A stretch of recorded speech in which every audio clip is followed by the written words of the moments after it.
Então, se é fácil compreender o esquema do marxismo, né, vamos dizer assim, da ortodoxia marxista, não é muito fácil não. Eu discordo ali, embora eu aprecie bastante o trabalho ali do pessoal do Borborema lá, né, do Senso em Comum, aquele rapaz lá, o Flávio Morgenstern, né, mas ele falou assim que é fácil, em 5 minutos você pega a filosofia marxista, ele faz um resumo, mas não é bem assim, você precisa estudar, você precisa pegar, intuir, né, um pouco do que seria a praxis marxista. Isso que explica muito bem é o professor Olavo de Carvalho, entre outros grandes estudiosos. E é necessário também, né, buscar não só os manuais sobre marxismo, manuais sobre ali a doutrina soviética, mais tarde você vai ter isso também na China comunista, né? E como também é necessário pegar os estudos do professor Olavo de Carvalho. O professor Olavo de Carvalho é um dos estudiosos que mais entende de marxismo e comunismo no mundo, né? Não é só no Brasil. Mas, né, como o próprio professor Olavo recomenda, você tem que beber direto da fonte. Então você tem que ler os livros de Karl Marx. Por exemplo, eu estou terminando de reler aqui A Origem do Capital, né? E seguindo também aquele conselho importante do professor Olavo de Carvalho, de que você tem que acreditar em tudo que o escritor está explicando. Você vai ter tempo para meditar sobre as linhas de raciocínio de cada autor. Então é claro que, segundo Karl Marx, apesar de ele no Capital, na Origem do Capital, explicar que, né, a formação do capital se dá por meio de abusos, por meio de crime.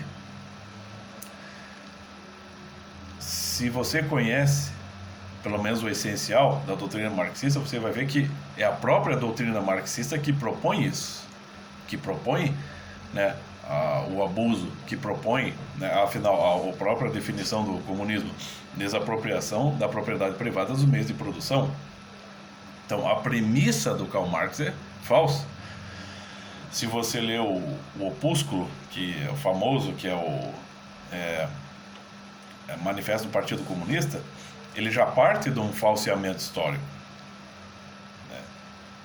Sobre ele diz que toda a história é a história da luta de classes. Se toda a história fosse a luta de classes, né, então não teria como uma sociedade se formar, porque tudo sempre seria uma luta, sempre seria disputa, né, sempre seria revolução e sempre haveria o conflito, o atrito e, de certa forma, o caos. Não é assim. Existe a colaboração, ela é real, né? E existem sim, né, as hierarquias. Não tem jeito, meu. Mas um esquema simples, né, assim, do meu ponto de vista, a partir daquilo que eu posso compreender, e puxando aqui um raciocínio do Ludwig von Mises, que o que o marxismo propõe é que prevalece a lei do mais forte, tá? Como na lei da natureza.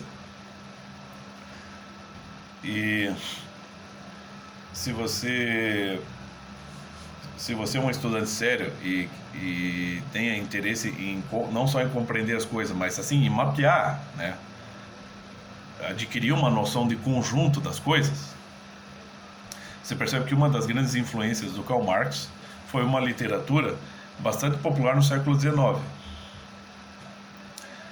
uma literatura científica, né, que influenciou diversos ramos do saber a partir daquele ponto, que é a primeira edição da Origem das Espécies, de Charles Darwin. E de fato, o pessoal ali do senso comum está certo.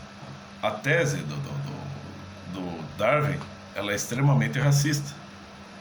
E o que prevalece na tese de Charles Darwin? A lei do mais forte. O que prevalece, né, já que ele influenciou né, a cultura a partir dali, né? Charles Darwin é inglês.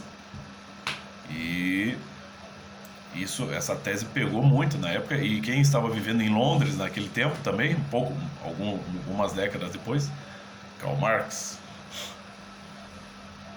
né? Você tem até a influência disso na literatura, por exemplo, Frankenstein, de fato. Acho que é o pessoal do senso comum que explica isso, explicaram bem, é bem isso. Então, o que prevalece na tese de Charles Darwin, da origem das espécies? A lei do mais forte. O que prevalece no marxismo, na doutrina marxista? A lei do mais forte.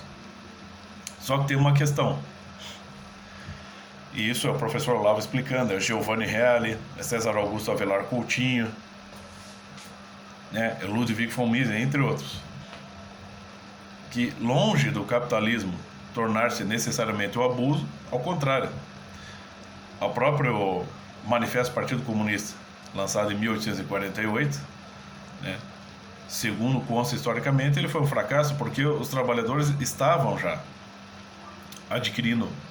conquistando uma vida melhor, porque estavam ingressando nas indústrias. Aquela ideia do Karl Marx das indústrias domésticas, onde prevalecia a indústria e não a demanda, porque o Karl Marx critica isso, que na indústria prevalece a demanda, né? Uma imposição, né, sobre os consumidores, e isso, a imposição de bens, né, de consumo dos consumidores, e isso também geraria uma demanda maior por trabalho e uma espécie de escravização, né, dos operários. Então, na verdade, não foi nada disso. E esses grandes historiadores, filósofos que eu citei aqui, desmentem isso. Então, a vida estava mudando, a vida dos trabalhadores estava melhorando, né, em grande parte, e isso, ao longo do tempo, só se confirmou. Ou vocês não percebem ao redor de vocês que a indústria, sim, gera bens de consumo e gera outros tipos de bens atrelados, e que você não vê ninguém aí querendo viver sem indústria, né? Porque a indústria gera isso. E também, como o próprio Ludwig von Mises explica, é o cara que está trabalhando na empresa que também será um consumidor, então ele tem que produzir algo de bom. Então a vida do trabalhador estava melhorando. Então a ditadura do proletariado falhou miseravelmente em todos os lugares. Só prevaleceu onde prevalece o totalitarismo, que torna a vida das pessoas insuportável, pela pobreza, pela imposição, pela perseguição, né? Cuba, Venezuela, China, União Soviética, né? Ou Rússia, para os mais íntimos, entre a Albânia, leste europeu. Mas então a ditadura do proletariado não deu certo. Mas, como o professor Olavo explica, Karl Marx lançou também a tese do lumpen proletariado, que inclui todos os párias, drogados, prostitutas, criminosos. De um modo ou de outro eles vão colaborar com isso. O criminoso, grandes criminosos, né, os criminosos mais poderosos, eles se curvam à lei? Não. O que prevalece entre os criminosos, entre o narcotráfico, os grupos organizados? O que prevalece? A lei do mais forte. Então, retomando o resuminho, uma das grandes influências de Karl Marx, tese da origem das espécies de Charles Darwin, onde prevalece a lei do mais forte. Marxismo, doutrina marxista, o que prevalece? A lei do mais forte, né? E na atualidade, grupos criminosos organizados, e o que prevalece entre eles? A lei do mais forte. Então essas coisas estão em perfeita consonância, né? Mas alguém vai dizer, mas de onde que o crime está atrelado à doutrina marxista? Cara, é só você pegar aquele, né, nos Demônios de Dostoiévski, como o professor Olavo muito bem explica também, é só você ler, você tem que ler, você tem que estudar.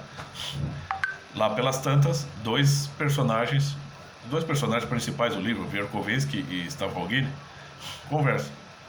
Verkovensky fala para Stavrogin: Um professor que debocha, que zomba de Deus na sala de aula, está ao nosso lado. Um juiz que liberta um criminoso está ao nosso lado. Então, a partir do momento em que criminosos, né, e isso aconteceu ao longo, veja bem, isso aconteceu no governo, desde que o regime militar já não é mais, se extinguiu do Brasil. Não que o professor Olavo explica isso muito bem, ele não contribuiu necessariamente para o fim da esquerda aqui no Brasil, né? Mas a partir do momento das diretas já, e todo aquele pessoal daquela geração de esquerdas, né, dos anos 50, 60, 70, o que tipo de filosofia social prevaleceu em determinado sentido? De que o bandido é vítima da sociedade. E isso se atrela muito bem à questão do comunismo, porque todos têm direitos iguais, porque todos têm o direito à livre expressão, todos têm o direito de serem ouvidos, todos têm direito a uma segunda chance. Essa filosofia não acabou com o crime e não converteu nenhum criminoso, né, para o bem, mas deu asas, né, para o crime. O crime se expandiu ainda muito mais porque se legitimou o crime. E isso se articula muito bem com esses governos que, né, não é nem necessário citar nominalmente, que se articulam perfeitamente com doutrina marxista, com o comunismo internacional, porque são governos criminosos, delinquentes, né, que precisam passar a mão na cabeça de bandido para que possam legitimar os seus próprios crimes e fazer prevalecer a lei do mais forte, de ter o poder sobre a vida das pessoas. E um outro meio que está sendo utilizado para se tentar, né, mandar na vida do cidadão, uma engenharia social, né, controlar a vida das pessoas, é agora a suposta pandemia de Covid, né, que em grande parte é uma mentira. O Covid existe, mas o modo como está sendo tratado é uma mentira, né? Então é isso, é acordar, gente.